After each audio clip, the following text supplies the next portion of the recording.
आजचा व्लॉग खूपच खास आहे कारण आज आम्ही रानात जाऊन फिस्ट करणार आहोत.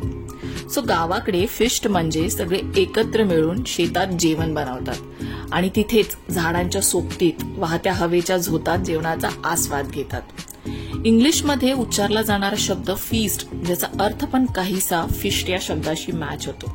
सो मला असं वाटतंय बहुतेक फिस्ट हा गावाकडचा शब्द सुद्धा तिथूनच आला असावा. सो चला तर मग आज आम्ही बनवतोय व्हेज पुलाव. सो ज्याची तयारी आपण बऱ्यापैकी घरातूनच करून आलो आहोत.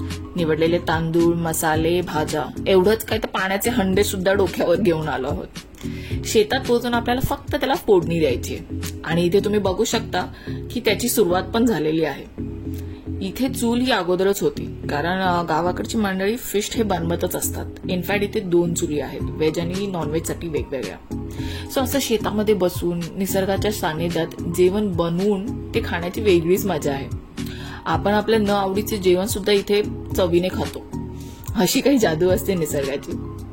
शहरातल्या धकाधकीच्या आयुष्यातून जेव्हा असे 4 क्षण निवांत मिळतात ना, ते शब्दात मांडता येणार नाही.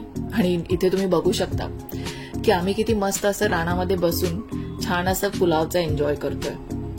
आमचा हॅपी म्हणजे आमचा कुत्रा तो सुद्धा सोबत आला आहे आणि तो सुद्धा इथे आस्वाद घेतोय पुलावचा. आमचं जेवण झाल्यावर थोडं शतपावली करावं म्हणून आम्ही इथे शिवारीच्या बिया शोधतोय, ज्या ऍक्च्युली खूप औषधी मानल्या जातात. सो ही अशी सुंदर रानातील फिस्ट मी अतिशय एन्जॉय केली. तुमचा पण असा काही अनुभव असेल तर नक्की कमेंटमध्ये सांगा.